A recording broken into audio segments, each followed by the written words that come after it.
আসসালামু আলাইকুম। আশা করছি আপনারা সবাই ভালো আছেন। আমরাও আল্লাহ তাআলার অশেষ রহমতে আলহামদুলিল্লাহ ভালো আছি। এখানে আমি রান্না করছি গরুর মাংস দিয়ে ভুনা খিচুড়ি। প্রথমে ভেবেছিলাম ভিডিও করব না, পরে আবার ভাবলাম যে ভিডিও করি, সেজন্য কাজ অনেক দূর এগিয়ে গিয়েছে। তারপর ক্যামেরাটা অন করলাম। আমি মশলার সঙ্গে গরুর মাংস একটু কষিয়ে নিয়েছি, তারপরে চাল আর ডাল দিয়ে দিলাম। এগুলো পোলাই চালের খুদ আমি ভাকা রান্নার জন্য কিনেছিলাম। তো ভাকা রান্না করব করে করাই হচ্ছিল না। ভাবলাম যে আজকে ভুনা খিচুড়ি করে ফেলি। একটু মুসুরের ডাল দিয়েছি, একটু ছোলা দিয়েছি, আর অল্প কিছু গরুর মাংস দিয়েছি। আজকে এটা দিয়ে ইফতারি করব, সেরকম চিন্তাভাবনা করেই আমি রান্না বসিয়ে দিয়েছি। পরে আবার আপনাদের ভাইয়া বাজারে গিয়েছে, তো বাজার থেকে অনেক কিছু কিনে নিয়ে এসেছে। একটু পরে সেগুলো আপনাদের সঙ্গে শেয়ার করছি। পরিমাণ মতো পানি দিয়ে আমি প্রেসার কুকারের ঢাকনাটা লক করে দিলাম। এখন দেখাই কি নিয়ে আসলো। জিলাপি নিয়ে এসেছে। কয়েকদিন থেকে আপনাদের ভাইয়া মুড়ি মাখাটা খুব পছন্দ করছে, সেজন্য জিলাপি তারপর ভাজা পোড়া এগুলো বাইরে থেকে নিয়ে আসে। সব কিছু মিক্সড করে মুড়ি মাখিয়ে দেই, ও অনেক মজা করে খায়। তারপর দুধ নিয়ে আসলো। মূলত দুধ আনার জন্যই পাঠিয়েছিলাম, তো সঙ্গে এসব নিয়ে এসেছে।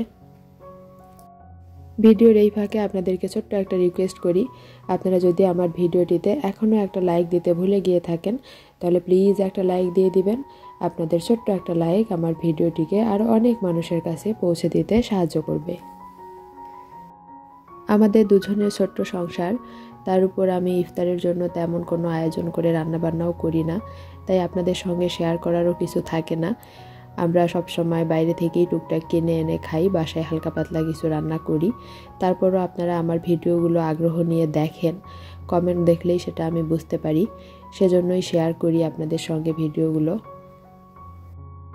আহামরি কিছুই শেয়ার করতে পারি না, তারপরও যে আপনারা আমার ভিডিওগুলো পছন্দ করেন এটাই অনেক কিছু। লেবু কলা নিয়ে এসেছে, সেগুলো জায়গা মতো রেখে দিলাম। তারপর দুধটাও আমি ফ্রিজে রেখে দিলাম। এখন ইফতারের আগ মুহূর্ত, আমি মুড়ি মাখিয়ে নেব। তো মুড়িতে সব ভাজা পোড়া দিয়ে দিলাম, তারপরে ছোলা ভুনা ছিল ফ্রিজে, সেগুলো দিয়ে দিলাম। তারপর জিলাপি সব কিছু একসঙ্গে মিক্সড করে এখন মাখিয়ে নেব। খেজুর শরবত মুড়ি মাখা এগুলো খেয়ে তারপর আমরা নামাজ পড়ব। নামাজের পর একটু রেস্ট করে তারপর খিচুড়ি খাবো।